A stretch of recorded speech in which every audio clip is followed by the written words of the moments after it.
नमस्कार, ऐसा देशों में आपका स्वागत है। मैं हूं रामवीर श्रेष्ठ और आज हम बात कर रहे हैं क्या संसद सर्वोच्च है। आज फिर से हमारे साथ मौजूद हैं बजरंग मुनि जी। बजरंग मुनि जी, आपका बहुत बहुत स्वागत है। विद्याशंकर तिवारी जी हैं, वरिष्ठ पत्रकार हैं, वो हमारे साथ मौजूद हैं। इस पूरे मुद्दे पर चर्चा करेंगे, बहस करेंगे और बजरंग मुनि जी के जो सवाल हैं, जो उनका जवाब है, उनको काउंटर करेंगे। आपका बहुत बहुत स्वागत है। इस देश में 26 जनवरी 1950 को देश का गणतंत्र लागू हुआ। देश में संसदीय लोकतंत्र को अपनाया गया और देश में देश की जनता ने कुछ अपने प्रतिनिधियों को चुनकर के एक निर्वाचन पद्धति के द्वारा संसद में भेजने का उपक्रम शुरू किया और फिर शुरू हुआ संविधान को अमल में लाना और फिर धीरे धीरे जैसे जरूरत पड़ी तो संविधान में बदलाव किए गए, संशोधन किए गए और ये इतने ज्यादा संशोधन हो गए कि कहा जाए कि आधा संविधान बदलने को तैयार है। हम इस एक जो पूरी की पूरी अगर पूरे मसले का जो लब्बो-लुभाव है वो ये है कि क्या संसद सर्वोच्च है। ये बात तब ज्यादा उठ करके खड़ी हो गई जब अन्ना हजारे रामलीला मैदान में आ डटे। उधर सरकार कह रही थी कि सरकार कानून बनाएगी, संसद कानून बनाएगी। इधर अन्ना हजारे कह रहे थे कि जनता की जो इच्छाएं हैं, जनता की जो जरूरतें हैं, उसके मुताबिक उसे कानून बनाना पड़ेगा। तो यहां पर दो तरह के वर्ग खड़े हो गए। क्या जनता सर्वोच्च है या फिर संसद सर्वोच्च है? इसके बारे में आप क्या कहें? सीधी सी बात है कि संसद सर्वोच्च हो कैसे सकती है, क्योंकि आप ही ने कहा है अपनी बात के अंदर कि जनता ने प्रतिनिधि चुना। बिल्कुल। तो क्या प्रतिनिधि कभी सर्वोच्च हो सकता है? मालिक से भी ऊंचा हो सकता है। जो व्यक्ति नियुक्त करता है, नियुक्तकर्ता से नियुक्त व्यक्ति ऊंचा कैसे हो जाएगा? पावर तो नियुक्तकर्ता का ही ज्यादा होगा। तो आपके प्रश्न में ही यह बात छिपी हुई है कि संसद सर्वोच्च नहीं है, सर्वोच्च है उनको प्रतिनिधि बनाने वाला। तो प्रश्न ये उठता है, फिर दूसरा प्रश्न ये उठता है कि संसद किसकी अपेक्षा सर्वोच्च होना चाहती है। अगर संसद ये कहे कि मैं व्यक्ति की अपेक्षा सर्वोच्च हूं, व्यक्ति के फंडामेंटल राइट्स में उसको संशोधन करने का अधिकार है क्या? संसद को तो इस तरह का कोई अधिकार नहीं है। क्या संसद वोट देने का अधिकार भी छीन लेगी? क्या संसद सबको अपनी जो संसद है उसको बना लेगी, 50-50 साल के लिए रिजर्व कर देगी? क्या सर्वोच्च है? तो सर्वोच्च का अर्थ क्या है ये बताना पड़ेगा कि सर्वोच्च यानी किससे सर्वोच्च? न्यायपालिका से सर्वोच्च, विधायिका से सर्वोच्च, कार्यपालिका से सर्वोच्च। बिल्कुल बिल्कुल आपकी बात सही है, लेकिन एक बार कोई भी चीज सर्वोच्च या निचले क्रम में शून्य में नहीं हो सकता, कहीं ना कहीं उसकी तुलना होगी। बिल्कुल ठीक है। यही बात पब्लिक की आती है कि पब्लिक यानी कि जो आपको नियुक्त करती है और संसद, उसमें कौन सर्वोच्च है, तो स्वाभाविक रूप से पब्लिक को सर्वोच्च माना जाएगा क्योंकि उसने आपको नियुक्त किया है। लेकिन एक बात बताइए कि संसदीय लोकतंत्र में व्यवस्था को चलाने के लिए कोई न कोई तो आपको पैमाना बनाना होगा ना, कि उसी पब्लिक ने उन प्रतिनिधियों को यह कह के चुना है कि आप संसद में जाएंगे, हमारी तरफ से हमारा प्रतिनिधित्व करेंगे और कानून बनाएंगे और कानून बना करके देश और समाज में जो भी व्यवस्था सुधार करनी है, सिस्टम सुधार करना है, वो आप करेंगे। जब पब्लिक ने भेज दिया तो फिर क्या उसकी लड़ाई रोड पर होगी? इसको कितना जायज ठहराया जा सकता है? नहीं, मैं तो रोड पर लड़ाई के कभी आज तक पक्ष में ही नहीं रहा हूं। मेरा तो ऐसा मानना ये है कि लोकतंत्र में हिंसा का कोई स्थान नहीं है जब तक लोकतंत्र है। लेकिन यदि लोकतंत्र के नाम पर सारे अधिकार केंद्रित कर लिए जाएं और लोकतंत्र का मतलब तानाशाही हो जाए, शब्द में वो लोकतंत्र है। अगर कोई भारत में कुछ ऐसा हो रहा है? भारत में सारा, आप बताइए कि संसद तानाशाह नहीं है तो और क्या है? कि किसका नियंत्रण संसद पर होगा? यहाँ सांसदों को, मंत्रियों को, विधायकों को जूते मार दिए जाते हैं, थप्पड़ रसीद कर दिए जाते हैं। यहाँ कहाँ तानाशाही दिखा रहे हैं? अगर जनता में अभी भी दम है। यदि जनता जो है वो जनता नहीं मारती है, कुछ लोग जूता सांसदों को मार दिए और सांसद, एक बात बताइए, एक बात ये बताइए कि एक राजा हाथी से चला जा रहा था और राजा को सुना करके एक भिखारी ने कहा कि अरे राजा, तू क्या राजा है? मैं राजा हूं। और राजा ने सुना कि ये तो शराबी है, और शराबी है तो राजा ने नेग्लेक्ट कर दिया, जा यार क्या को। वो जो भिखमंगा कह दिया शराबी कह दिया, वो कोई थोड़ा सा अगर बीच का आदमी कह के दिखावे तो राजा उसको फांसी पर चढ़ा देगा। लेकिन नेग्लेक्ट किया जा रहा है। मैं आपको एक बात बता दूं कि अगर कोई इस प्रकार जूता फेंक दे रहा है तो ये उसको ये लोग नेग्लेक्ट करते हैं। नेग्लेक्ट को आप मत मानिए कि सर्वोच्चता और माने जनता सर्वोच्च है। ये तो है हटा जाने दो, कह दिया तो कह दिया। वास्तव में तो संसद ही अभी वर्तमान समय में सर्वोच्च नहीं सर्वशक्तिमान बनी हुई है, क्योंकि सारे अधिकार उसके पास केंद्रित हैं।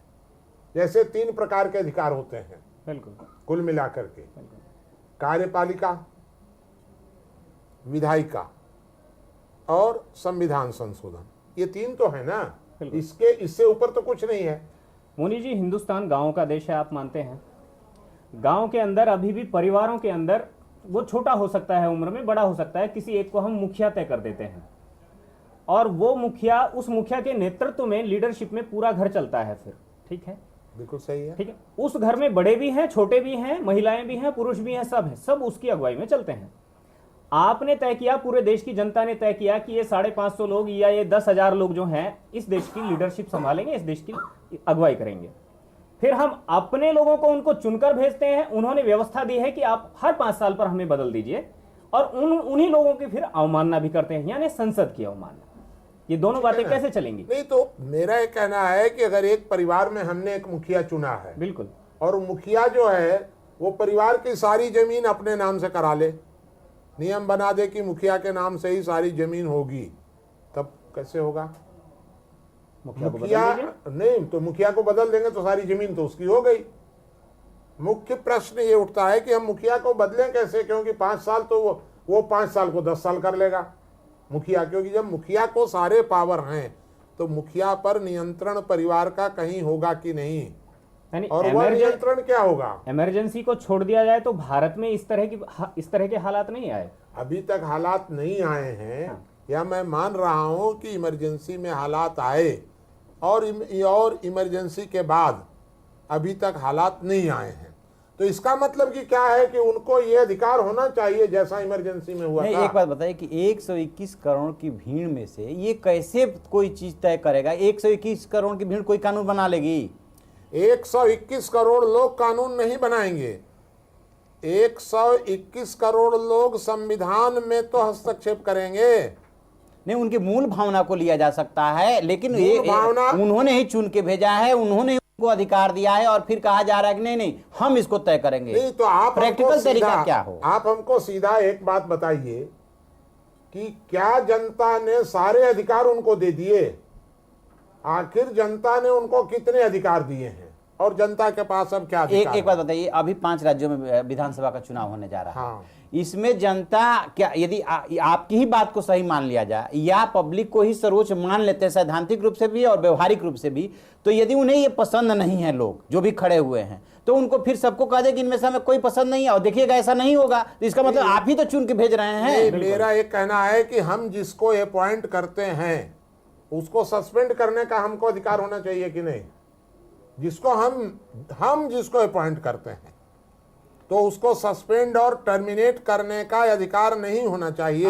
होना चाहिए, इलेक्टोरल रिफॉर्म होना चाहिए, वो उस बात का समर्थन है। लेकिन सबसे बड़ा जो सवाल है कि कैसे ये तय होगा कि ये भीड़ जो है 50 हिस्सों में बटी हुई है। कोई कहता है कि हम इसके साथ है, कोई कहता है कि हम इसके साथ है, तो क्या उसी भीड़ को उसी 50 भाग को दे दिया जाना चाहिए? तो क्या आप भारत को भी ट्यूनीशिया और मिस्र बनते तक प्रतीक्षा करने धैर्य की परीक्षा लेंगे? भारत ट्यूनीशिया कभी नहीं बनेगा। बात बताइए कि इसका अगर आप समझ रहे हैं बिल्कुल कि भीड़ को नहीं दिया जा सकता है, संसद सर्वोच्च है, संसद मालिक है, बाकी कोई कुछ नहीं बोल सकता है, आप हमको चुन सकते हैं, बस यही व्यवस्था। मैं एक चीज और कहना चाहता हूं। तिवारी जी जिस राइट टू रिजेक्ट की बात कर रहे थे, तो मुझे उसका एक और दुष्परिणाम दिख रहा है। मुझे लग रहा है कि उससे वोटिंग परसेंटेज घटेगा बहुत ज्यादा, और फिर अभी जो विधायक 30% में चुन लिया जाता है या 20% में चुन लिया जाता है जो सांसद, वो फिर 10% में चुना जाएगा, और वो 10% उसकी जाति के और उसका जो खिला पिला करके वो वोट लेगा वो लोग होंगे, और वो उसको फिर रिजेक्ट नहीं करेंगे। फिर ये लोकतंत्र की हार होगी, फिर ये लोकतंत्र की हार होगी, एक और हार होने जा रही है। मैं राइट टू रिजेक्ट की बात नहीं कर रहा हूं, राइट टू रिकॉल की बात, मैं राइट टू रिकॉल की बात कर रहा हूं कि हमने जिसको विश्वास करके चुना है यदि वह हमारे विश्वास के साथ विश्वासघात कर रहा है तो हमें उसको सस्पेंड करने का भी अधिकार होना चाहिए माने पूरी जनता और को। टर्मिनेट करने का भी अधिकार होना चाहिए। जहां के लोगों ने चुना है उसका सिस्टम बनना चाहिए। इसमें क्या दिक्कत है? नहीं, इस अधिकार का सिस्टम कैसे बनेगा? इस अधिकार का कौन लोग सिस्टम- होंगे वो जो उसको कहेंगे कि हाँ इस आदमी को वापस बुलाया जाना नहीं, चाहिए? तो इस अधिकार के सिस्टम 2-3 बनाए गए हैं जी जिन पर विचार चल रहा है। जी पहला तो यह है कि जो हमारे माने गांव के लोग जो सरपंच चुनते हैं, बिल्कुल। तो जितने सरपंच हैं या सरपंच या बीडीसी, ये लोग वोट करके हटा सकते हैं। एक संभव मतलब पहली बात यह है कि सैद्धांतिक तौर पर स्वीकार किया जाए कि राइट टू रिकॉल होना चाहिए सैद्धांतिक तौर पर। बिल्कुल। व्यावहारिक तौर पर कौन कौन से मार्ग हैं उसके, 1 मार्ग, 2 मार्ग, 3 मार्ग, 4 मार्ग, 5 मार्ग, जितने भी मार्ग हो, बिल्कुल। उन मार्गों पर विचार होगा। पहले सैद्धांतिक तौर पर यह तय होना चाहिए कि राइट टू रिकॉल उचित है कि नहीं। तो जब जो लोग राइट टू रिकॉल नहीं चाहते हैं, जो लोग बैठे हुए हैं जिनको उससे नुकसान होने वाला है, बिल्कुल। वे लोग राइट टू रिकॉल पर हाँ नहीं करते हैं, पहले ही शुरू कर देते हैं। राइट टू रिकॉल कैसे होगा? हम कहते हैं कि ऐसे होगा, कहते हैं इसमें ये खामी है, इसमें ये खामी है, इसमें ये खामी है, क्योंकि हैव और हैव नॉट का सवाल है। राइट टू रिकॉल बहुत अच्छी चीज है, लेकिन राइट टू रिकॉल में अगर मास इन्वॉल्वमेंट नहीं हुआ तो राइट टू रिकॉल में भी भ्रष्टाचार होगा। तो आप बताइए ना कि राइट टू रिकॉल का कौन सा ऐसा माध्यम होगा कि जिसमें भ्रष्टाचार नहीं होगा। हम लोग बैठ करके विचार करेंगे। एक सब बात लोग। बताइए कि जो जनता या जो मतदाता अपना प्रतिनिधि चुन करके भेजता है एक सिस्टम के द्वारा, उसी सिस्टम के द्वारा फिर से आप राइट टू रिकॉल करेंगे। ऐसा तो है नहीं कि कोई नया सिस्टम आ जाएगा या नई मशीनरी आ जाएगी या नया क्या तंत्र आ दिक्कत है? जाएगा। एकदम नया तो स्वाभाविक सी सिस्टम हो बात है कि जो यहाँ पे इलेक्शन में करप्शन हो रहा है या जो दिक्कतें इलेक्शन में आ रही है वही राइट टू रिकॉल में आएगा। तो आप एकदम विपरीत सोच रहे हैं। आज जो लोग चुन करके जा रहे हैं वो आज 10 करोड़ 20 करोड़ रुपया खर्चा करके जा रहे हैं, क्योंकि हम 5 साल के लिए मालिक बन जाएंगे, हमको कोई कुछ नहीं कर सकता है।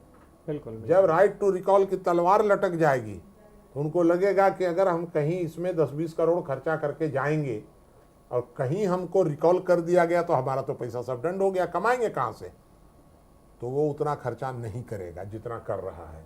वो मर्डर करके नहीं जाएगा कि हम मर्डर करके जाएंगे और राइट टू रिकॉल हो मुझे जाएंगे। इस सवाल का जवाब दीजिए कि क्या राइट टू रिकॉल मैनेज नहीं होगा? जिस तरह से आज के डेट में इलेक्शन मैनेज होता है, जिस तरह से मतदाताओं को प्रभावित किया जाता है, क्या राइट टू रिकॉल में ये सब प्रभावित नहीं किया जाएगा? क्या तंत्र हमारा बदल जाएगा? नहीं, आप हमको एक बात बताइए कि हम ठेका क्यों दे दें, क्यों नहीं उनको उनके ऊपर एक तलवार लटका दें? मान लीजिए मैनेज हो जाएगा जी। तो क्या बिगाड़ जाएगा? अभी जैसे मैनेज हो रहे हैं वो भी मैनेज हो जाएंगे। तिवारी जी का वही कहना है कि मतलब एक पार्टी का आदमी हाँ। जीत कर जाता है और 10 पार्टियों के लोग फिर जो है अगले साल उसको रिकॉल करने के लिए पूरा मैनेजमेंट पूरा हाँ, करने पूरा- लगेंगे। पूरा manage करेंगे ना। अस्थिरता हाँ। बढ़ेगी। अस्थिरता एक बार बढ़ने तो दीजिए। जो वर्तमान स्थिति है, वर्तमान स्थिति में जो राइट टू रिकॉल यदि आ जाएगा तो अस्थिरता बढ़ सकती है 1-2 साल के लिए, लेकिन ये स्थिति तो बदल जाएगी पूरी की पूरी। तब मार्ग निकलेगा कोई ना कोई। आप अस्थिरता ज्यादा अब गड़बड़ मान रहे हैं कि स्थिरता का मतलब होता है केंद्रीयकरण, तानाशाही की दिशा में। बिल्कुल। वहीं तो स्थिरता आती है। आपने लीबिया में देखा होगा, बड़ी स्थिरता थी। अगर उस समय लीबिया में मतदान हो जाता, जब ये गद्दाफी थे अभी, आप सांसदों के या जो हमारे प्रतिनिधि हैं उनको रिकॉल करने की बात तो कर सकते हैं अगर यहां भी सहमत हुआ जाए, लेकिन जो हमने उन्हें एक सर्वोच्चता दी है, उस सर्वोच्चता देश की संप्रभुता है एक तरह से, उसको तो हम ठेस तो नहीं पहुंचा इसमें सकते। क्या दिक्कत है? हम जैसे एक सांसद चुन रहे हैं अपना, जी। एक सांसद के पास सारा पावर हम दे दिए हैं। हम 2 सांसद चुनेंगे बिल्कुल कि भाई 90% पावर तुम्हारे पास रहेगा, 10% इसके पास रहेगा। तो हम ही तो चुन रहे हैं ना। अगर हमने एक व्यक्ति को नियुक्त किया है अभी बिल्कुल कि भाई एक व्यक्ति ये काम करेगा, अब हमने ये कह दिया कि भाई हम 2 व्यक्ति नियुक्त करेंगे, 12 आना काम तुम करोगे, 4 आना ये करेंगे। वो काहे को हाय हाय कर रहा है कि नहीं, बिल्कुल नहीं, 16 आना मैं करूंगा, संसद सर्वोच्च है, आप उसको 4 आना। हम जब लोक संसद की बात उठा रहे हैं तो हमारे सांसद लोग काहे को चिल्ला रहे हैं, अरे बाप रे बाप, लोक संसद इतनी खतरनाक। अरे लोक संसद कौन बना रहा है? जनता ही तो बना रही है ना। तो जनता ने अगर 2 सांसद चुन दिए, 543 वर्तमान संसद बिल्कुल, और 543 लोक सांसद, चुना किसने? जनता ने। बिल्कुल, तो जनता ने 2 संसद बना दी, 90% काम रहेगा वर्तमान संसद के पास और 10% काम रहेगा लोक संसद के पास। ऐसा सिस्टम विश्व के किसी कोने में कहीं चल रहा है? मेरा तो ये कहना है कि दुनिया में जो कुछ नहीं चल रहा है वो जीवन में हजारों साल से, लाखों वर्ष से भारत ऐसे सिस्टम बनाते रहा है, रिसर्च करते रहा है। तो अब सारी दुनिया में तो बजरंग मुनि नहीं है। अभी संसदीय लोकतंत्र के सफर में हमें कुल 65 साल ही हो रहे हैं, और 65 साल में ही हम इतने एक्सपेरिमेंट कर डाले कि पता चला कि ना तो हम संसदीय लोकतंत्र बन पाए और ना कोई और सिस्टम बना पाए। मेरा तो ये कहना है कि अगर ये लोकतंत्र धीरे धीरे असफल हो रहा है, आप जरा विचार तो करिए कि जब भारत में शुरुआत हुई थी, नेहरू जी थे, जी। तो उस समय नेहरू जी इस प्रकार से पर्दे के पीछे नहीं रहते थे, चारों तरफ से पुलिस लगी हो, फोर्स लगी हो। 60 वर्षों में हम कहाँ पहुंचे? 60 वर्षों में वहां पहुंचे कि आज हमारा कोई भी नेता बीच में नहीं जा सकता है, भीड़ के बीच में। तो यह हमारी सफलता है क्या? 60 वर्ष पहले उनको भय नहीं था, आज अगर भय इतना ज्यादा हो गया तो इसका मतलब हमारी क्रेडिबिलिटी घटी है, असफलता है। बिल्कुल, ये बात ठीक। आज विश्वास घटा है। उस समय नेता अगर एक ठो वहां से बोल देता था तो सारे लोग चुप मान जाते थे।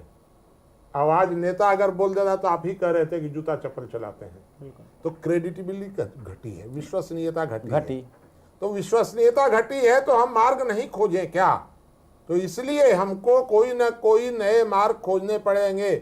अगर सारी दुनिया में नहीं है तो सारी दुनिया को भारत संदेश देगा, इसमें कोई दिक्कत नहीं है कि भारत संदेश नहीं देगा। हम यदि दिक्कत एक और भी है कि हम 543 ईमानदार लोग नहीं खोज पा रहे हैं। बिल्कुल, मुनि जी कह रहे हैं कि 543 लोग और उनके कामों में हस्तक्षेप करने के लिए चुन लिए जाएं। हस्तक्षेप करने के लिए नहीं कहा मैंने, 543 तो मिल नहीं रहे हैं, 1100 और खोजें। मैंने ये कहा है हस्तक्षेप करने के लिए नहीं, हाँ। वर्तमान संसद को सहायता करने के लिए। वर्तमान संसद के पास इतने काम का बोझ है, 2 काम ये संसद कर रही है, काम का इतना बोझ है कि उससे काम पूरा नहीं हो पा रहा, एक, और न्यूसेंस वैल्यू इतना है कि वो सारा माने शोषण कर रहे हैं, अत्याचार कर रहे हैं पावर के माध्यम से। तो यदि लोक संसद बन गई तो 10% काम लोक संसद के पास चला जाएगा, 10% इनका वजन घटेगा, परेशानी घटेगी। तो परेशानी घटेगी तो इनकी कार्यकुशलता बढ़ेगी वर्तमान संसद की, और इनका पावर घटेगा 10%। 10% जहां पावर घटा कि इनका न्यूसेंस वैल्यू घटेगा, और न्यूसेंस वैल्यू जब घटेगा तो ये अपने आप सुधरेंगे।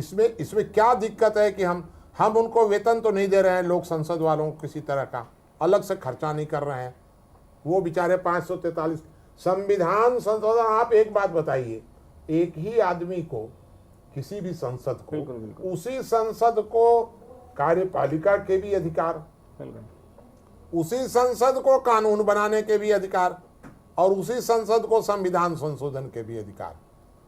आप ये